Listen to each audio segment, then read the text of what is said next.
Merci d'écouter la radio nationale du Mali. Il est 13h à Sikasso et partout au Mali.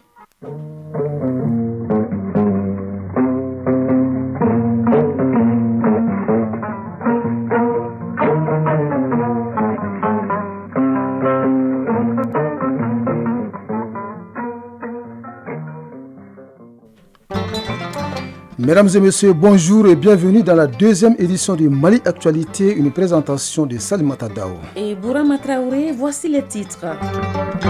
Le monde a célébré hier la journée internationale de la fille. Pour la refondation du Mali, les filles comptent. C'est le thème choisi par les décideurs maliens.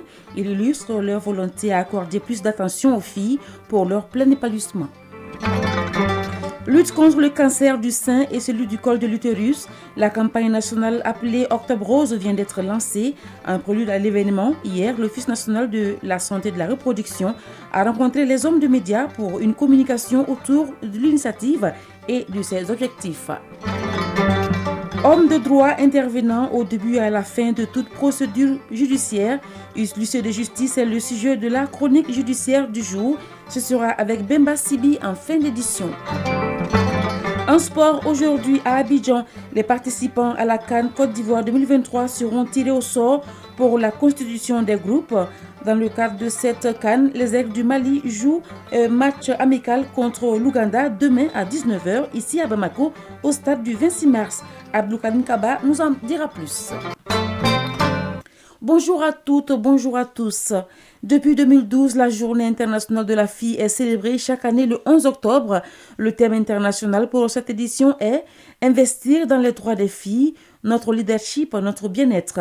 Mais compte tenu de la situation de notre pays, le Mali a choisi le thème « Pour la refondation du Mali, les filles comptent ».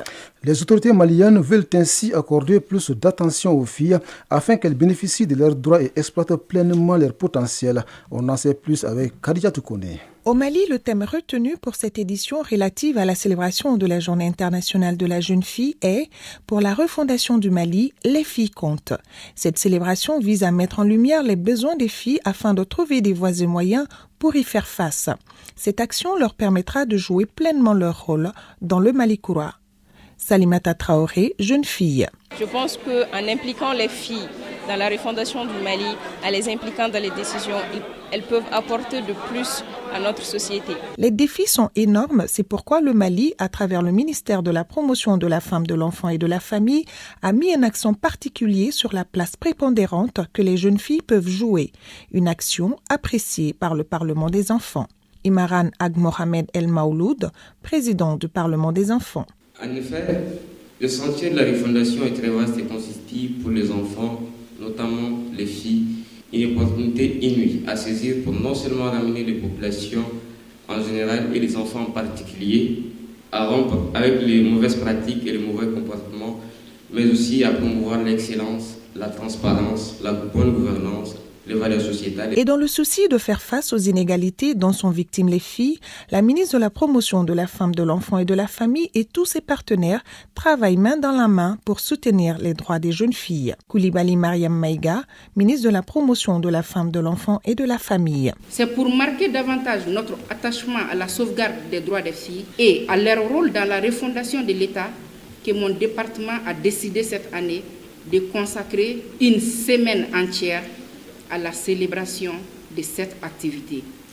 Cette semaine est appelée la semaine des filles de la refondation. Elle consistera à organiser des activités socio-éducatives, des conférences débats, des remises de kits en vivre et en non-vivre aux filles des familles déplacées. Ibrahim Ikassa Maïga, ministre de la refondation de l'État, chargé des relations avec les institutions.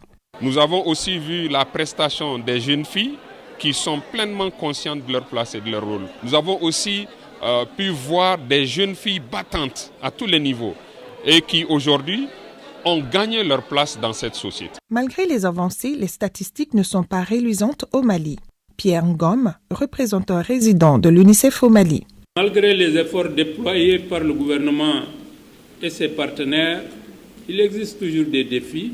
14% des filles âgées de 15 à 19 ans étaient mariées avant l'âge de 15 ans, alors que pour les garçons, c'était 0%. L'anémie qui touche encore 63% des femmes et adolescentes du Mali. Le 11 octobre permet de mettre les filles au devant de la scène pour faire entendre leur voix. Cette célébration permet aussi d'encourager les responsables gouvernementaux, les décideurs politiques et les parties prenantes en ce qui concerne l'accès aux services sociaux de base aux filles. Shogel Kokala Maïga, Premier ministre. Le chantier de la refondation est vaste. Il constitue pour les enfants, notamment pour les filles, une opportunité à saisir et non seulement amener les populations en général et les enfants en particulier à rompre avec les mauvaises pratiques et les mauvais comportements du passé, mais aussi à promouvoir l'excellence, la transparence, la bonne gouvernance, les valeurs sociétales et républicaines à travers le respect des principes de droit, des bonnes règles de conduite qui gouvernent notre État, notre société. Chères filles, je voudrais vous rassurer de l'engagement constant de la haute direction du pays pour réaliser à la satisfaction de nos enfants tout ce qu'il faut pour eux pour pouvoir s'épanouir. Le Mali traverse une crise multidimensionnelle qui touche énormément les femmes et les enfants. Le président du Parlement des enfants a saisi cette occasion pour lancer un cri de cœur pour que tous les enfants du Mali puissent bénéficier du droit à l'éducation avant de remettre au chef du gouvernement un document qui rassemble leurs plaidoyers. Les filles, futures mamans, ont promis leur engagement aux autorités à travers des messages, des poèmes et des sketchs. Nous sommes là, soudés dans les droits des filles. Nous restons dans le cadre de la célébration de la Journée internationale de la fille pour signaler que l'ambassade d'Espagne et ses partenaires ont organisé un festival en honneur des jeunes filles. La manifestation était organisée à la Cité des Enfants et a été l'occasion pour les organisateurs de remettre des kits scolaires et hygiéniques aux filles. Mariam Koulibaly. D'islam, de la danse et de la remise des kits scolaires et hygiéniques, ce sont là les activités qui ont marqué le festival dédié aux jeunes filles. L'initiative est de l'ambassade d'Espagne en collaboration avec l'INFPI et l'ONIFAM. José Ornero Gomez, ambassadeur du Royaume d'Espagne au Mali. On a une sensibilité spéciale envers la situation des filles, une situation parfois difficile et sinon dramatique. On est pour l'inclusion, l'égalité, pour la représentation et pour donner aux filles les instruments pour un épanouissement personnel durable dans l'avenir. La journée magnifiée le 11 octobre de chaque année demeure un cadre idéal pour informer, sensibiliser et former sur les droits des jeunes filles. L'édition 2023 est célébrée au Mali sous le thème « Pour la refondation du Mali, les filles comptent ». Tunkara Sophie Souko, directrice nationale de la promotion de la femme. Ce thème dénote le rôle de la jeune fille dans la refondation. À cet effet, il s'agit d'une bonne éducation de la fille dans tout son environnement. Il s'agit de l'environnement culturel, scolaire, familial et dans l'environnement des us et coutumes. L'occasion étant opportune, les jeunes filles, dans leurs différentes prestations, ont véhiculé des messages sur le respect de leurs droits fondamentaux.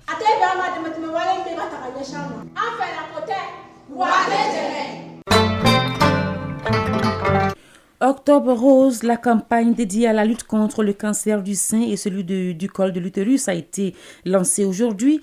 Pendant un mois, des cliniques mobiles sillonneront les régions dans le but de faire des dépistages. En prélude à ce lancement, l'ONACER, l'Office national de la santé et de la reproduction, a rencontré hier les professionnels des médias pour les informer sur l'importance de cette campagne. Awa Ditma Kamara était présente pour Mali Actualité.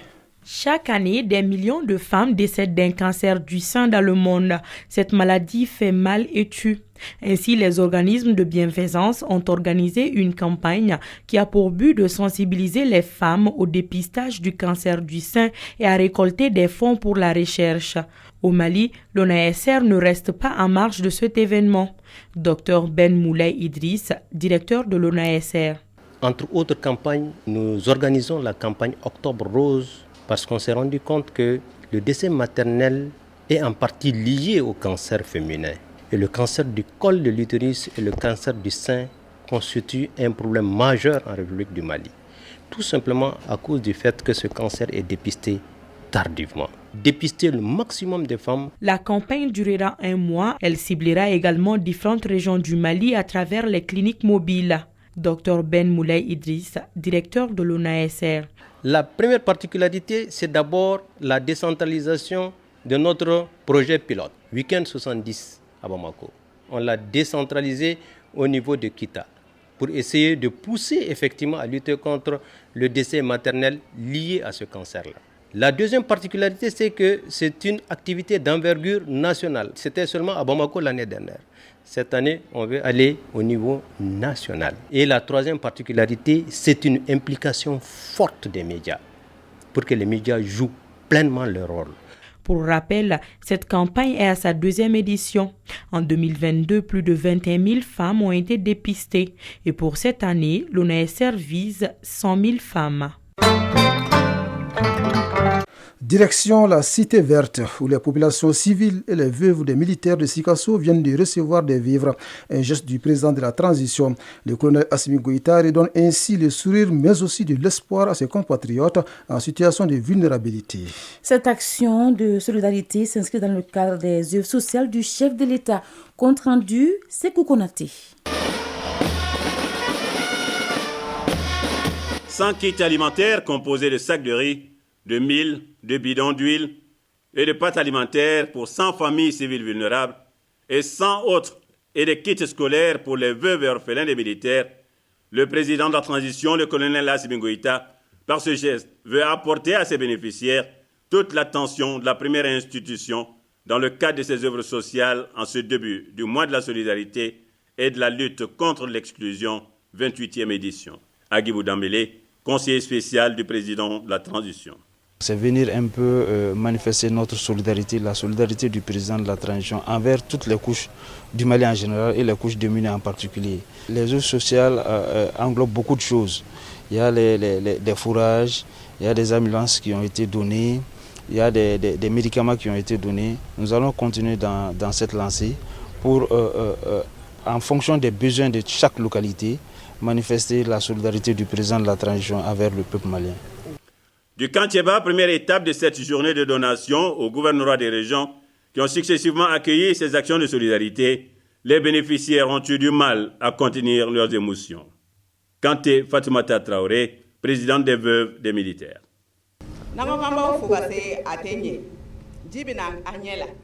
Les mots nous manquent pour exprimer au président Assimi toute notre reconnaissance et notre gratitude pour tout ce qu'il fait pour les veuves et les orphelins des militaires. Puisse Dieu l'assister dans ses actions. Kanté Marie-Claire Dambélé, gouverneur de la région de Sikasso. L'engagement du président envers le bien-être de notre communauté inspire l'espoir et renforce la solidarité qui nous unit, qui se manifeste dans la sécurité alimentaire renforcée, la réduction des vulnérabilités et la lueur d'espoir qu'il apporte aux bénéficiaires. Ces gestes généreux contribuent à édifier une communauté plus résiliente et unie. Ces œuvres sociales qui couvrent nombre de domaines des services sociaux de base et le bien-être des populations demeurent et demeureront au cœur des actions présidentielles. Sikasso, Sékou Konaté, Amadou Dolo pour l'ORTM. Nous restons à l'intérieur du pays où le conseil régional de Koulikoro a abrité un atelier pour la restitution publique de ses activités 2022. L'objectif de cette rencontre est de mobiliser les citoyens autour des affaires publiques, d'instaurer la transparence dans la gestion des affaires publiques, tout en suscitant l'émulation et l'esprit de la bonne citoyenneté. Cela devrait permettre d'encourager la population de la deuxième région à payer les taxes qui concourent au développement de Koulikoro. De Koulikoro nous appelle Hatmata Saré. Le conseil régional de Koulikoro a organisé cette séance pour restituer ses comptes pour l'exercice 2022 auprès de la centaine de représentants des populations venus des cercles de la région. Salif Tapili, secrétaire général du conseil régional de Koulikoro. C'est une obligation pour les élus de rendre compte de leur gestion à la population, qui les a élus et les a confié une mission de service public et au nom lesquels ils accomplissent cette mission. Ces assises visent d'une part à améliorer la transparence et la bonne gouvernance et d'autre part à instaurer un climat de confiance entre les élus et leur mandat. Abdoulaye Diakité, président du conseil régional de Koulikoro. Un conseil régional qui soit performant, et il doit faire la restitution. Et la restitution, c'est pour la population. Les taxes de cette population, c'est ce que nous fait fonctionner. Dans ce cas, il est normal de faire la restitution pour qu'ils posent des questions à nous les élus pour qu'on puisse leur faire clarifier de ce que nous faisons au niveau du conseil régional. Il s'agissait de convaincre également les populations à s'acquitter de leurs impôts et taxes pour le développement harmonieux de la deuxième région. Alousseni Baba Touré, représentant du gouverneur. Cette activité a été toujours réalisée. Nous encourageons également le conseil régional et nous vous rassurons que vous êtes sur la très bonne voie et nous demandons aux uns et aux autres de soutenir la région, de soutenir le conseil régional. Selon les responsables de l'institution, le conseil régional de Koulikoro n'a pas reçu de dotation suffisante en investissement au titre de l'année budgétaire 2022, d'où ce faible taux de réalisation, 12% de ses objectifs. Koulikoro, Atoumata Saré, Adama Sengare pour l'ERTM. Sur la scène internationale, première escale du Niger, où la coordinatrice des Nations Unies a jusqu'à demain vendredi pour quitter le pays. Dans une lettre adressée au secrétaire général de l'ONU, les autorités nigériennes exigent le départ de la Canadienne Louise Aubin. Niamey dénonce des entraves, un sabotage commandé et même des manœuvres sournoises de la part du secrétaire général de l'ONU, Antonio Guterres, sous l'instigation de la France et destiné à nuire au Niger. Le Sénégal a un nouveau gouvernement. C'est le Premier ministre reconduit et candidat du pouvoir à la présidentielle, Amadou Ba, qui s'est chargé de faire l'annonce. Sur les 39 ministres, seuls 6 font leur entrée dans cette équipe chargée d'amener le pays aux élections en février prochain. Parmi les nouveaux figure El Hadji Omar Youm, ministre des Forces armées. Il était jusque-là président du groupe parlementaire de la coalition au pouvoir. Autre nouveauté, la création des ministères dédiés au développement du chemin de fer. Pour le reste, la plupart des ministres étaient déjà dans le précédent gouvernement, mais quelques changements ont été opérés pour les ministères régaliens. Par exemple, Aïssata Tall Sall, ancien ministre des Affaires étrangères, prend les rênes du département de la justice.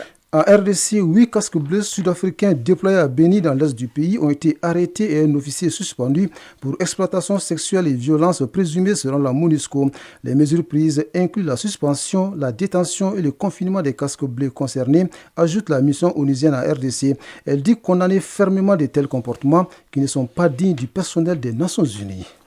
En Centrafrique, 11 magistrats ont été révoqués de l'ordre judiciaire par 2 décrets présidentiels signés mardi par le président Archange Touadéra pour manquement aux devoirs de leur charge.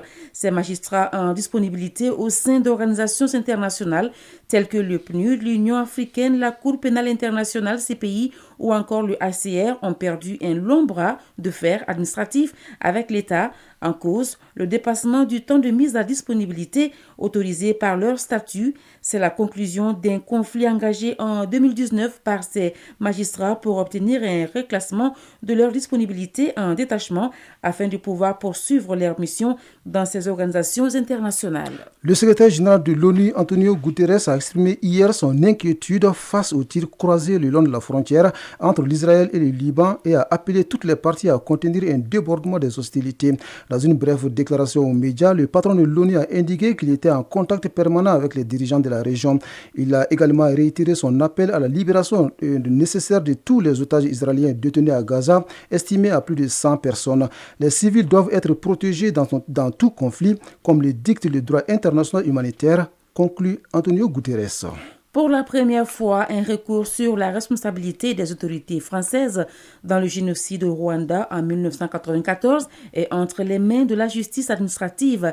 Des victimes et 2 associations ont déposé ce recours devant le tribunal administratif de Paris. Dans cette requête, les services de l'État français sont visés en tant que système dans un certain nombre de faits que les parties civiles considèrent comme entachés d'illégalité propre à constituer Le fait, par exemple, que la France n'ait pas dénoncé l'accord d'assistance militaire avec le pouvoir Hutu lorsqu'il est devenu génocidaire. Le tribunal administratif doit recevoir les mémoires en défense de la partie adverse, à savoir le secrétariat général du gouvernement français. Mali Actualité, il est 13h19 à Bamako.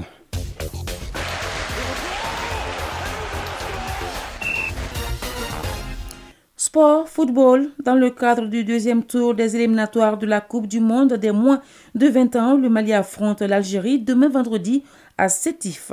CAN Côte d'Ivoire 2023, le tirage au sort de la phase de groupe aura lieu aujourd'hui à Abidjan. Et dans le cadre de cette CAN, les Aigles du Mali jouent un match amical contre l'Ouganda demain à 19h ici à Bamako au stade du 26 mars.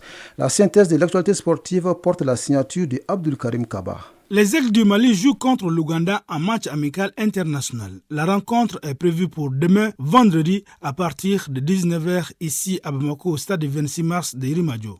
Les équipes maliennes et ougandaises se connaissent pour avoir été dans le même groupe des éliminatoires de la Coupe du Monde 2022. 0 partout à Kampala pour la manche aller et 1-0 à Agadir au compte du match retour pour les Aigles du Mali. Les Aigles du Mali disputeront un autre match amical international 4 jours plus tard contre l'Arabie Saoudite. Ce second match se jouera le 17 octobre au Portugal. Cette rencontre contre l'Arabie Saoudite sera une bonne occasion pour les Aigles du Mali de se préparer pour les éliminatoires de la Coupe du Monde 2026.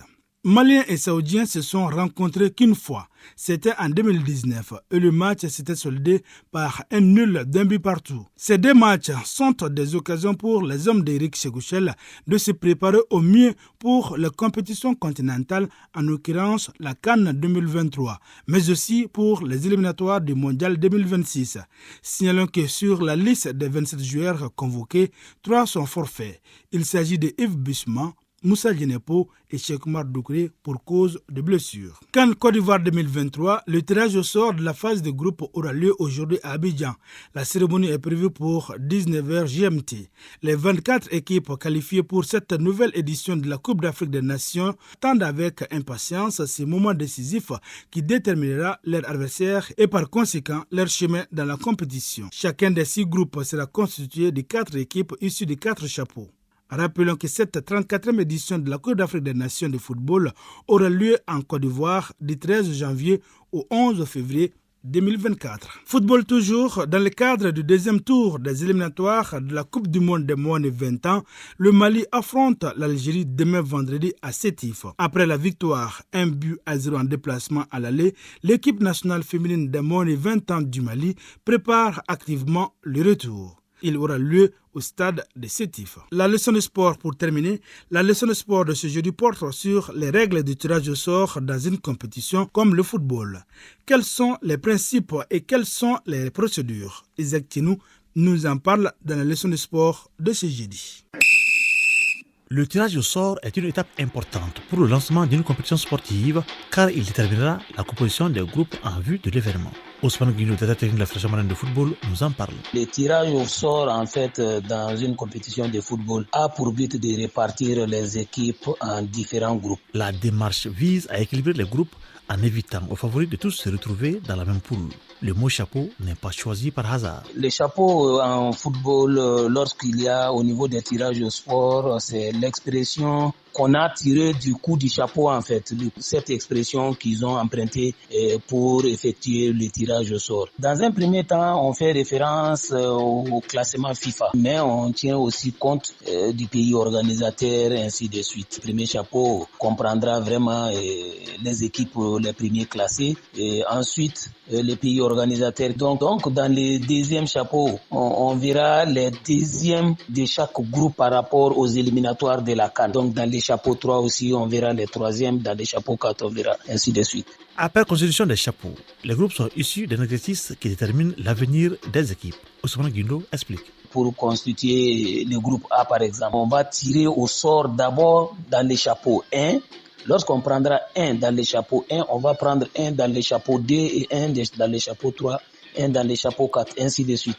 Ceux qui ont été pris dans ces différents chapeaux constitueront un même groupe. Une certitude pour ce tirage, les équipes du même chapeau ne peuvent se retrouver dans une même poule. Ton chronique judiciaire. Elle reparle aujourd'hui de l'huissier de justice, un homme de droit qui intervient au début et à la fin de toute procédure judiciaire. Le rôle de l'huissier est peu connu. On n'y a recours, par exemple, que pour forcer un créancier à payer. Le rôle et la mission de l'huissier de justice, c'est le sujet que Bemba Sibi aborde dans la chronique judiciaire. Un huissier de justice est un officier ministériel qui établit des actes, délivre des assignations et procède à l'exécution d'une décision de justice. Il est chargé, seul ou avec le recours de la force publique, de procéder à l'exécution forcée des décisions judiciaires. Maître Youssouf Traoré, clerc d'huissier commissaire de justice. L'huissier de justice est chargé principalement pour exécuter toute décision rendue par les tribunaux et les cours. Mais l'huissier ne peut pas aller en exécution quand même sans une décision de justice qui est assortie d'une formule exécutoire. L'huissier de justice dispose du monopole de certains actes conférés par la loi. C'est ainsi que l'huissier de justice est seul compétent pour signifier et exécuter les décisions rendues par les tribunaux et les cours. L'huissier de justice intervient au début et à la fin de toute procédure judiciaire. La procédure commence par un huissier à travers la citation. C'est appeler les parties à venir à l'audience. Donc après la décision maintenant, après les débats et la décision rendue, c'est l'huissier qui est chargé d'exécuter cette décision aussi. Dans la pratique, les citoyens confondent souvent certaines fonctions de l'huissier avec d'autres professions. C'est le cas avec les agents immobiliers par exemple. Les agents immobiliers, eux, ils sont là pour uniquement la gestion des immeubles ou l'achat et vente des immeubles. Alors qu'un huissier de justice est chargé soit pour exécuter les décisions de justice. On appelle ça la procédure d'injonction des payés. L'huissier peut avoir la décision de justice sans même appeler les parties à la barre. Car on envoie l'huissier pour éviter le contact direct entre les parties. Or, quand on est appelé à la barre, la confrontation est inévitable.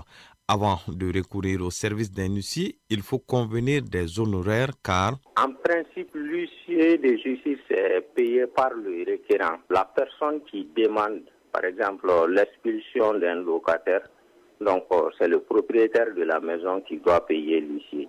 Mais exceptionnellement, l'huissier peut être payé par l'État. Ça, c'est en matière pénale en réalité. L'huissier de justice, dans ses missions, n'a pas le droit de saisir les meubles qui sont nécessaires à la vie de la famille, comme un réfrigérateur ou une cuisinière, un instrument de travail nécessaire à une activité professionnelle comme un ordinateur, les biens de l'État ou encore ceux d'une entreprise en faillite. À 13h passées de 27 minutes à Bourem prend fin cette édition que vous pouvez trouver d'ailleurs sur www.ortem.ml et sur l'ensemble de nos plateformes digitales grâce à Marcel Tessougé qui a assuré la mise en ligne de cette édition. Il y avait aux manettes Bintou Traoré. Merci à Ousmane Dao qui nous a aidé à la préparer. C'était au micro Salimata Dao. Et Bourama Traoré, restez connectés sur votre radio nationale. Les programmes continuent. Merci à tous et bonne écoute radiophonique sur Radio Mali.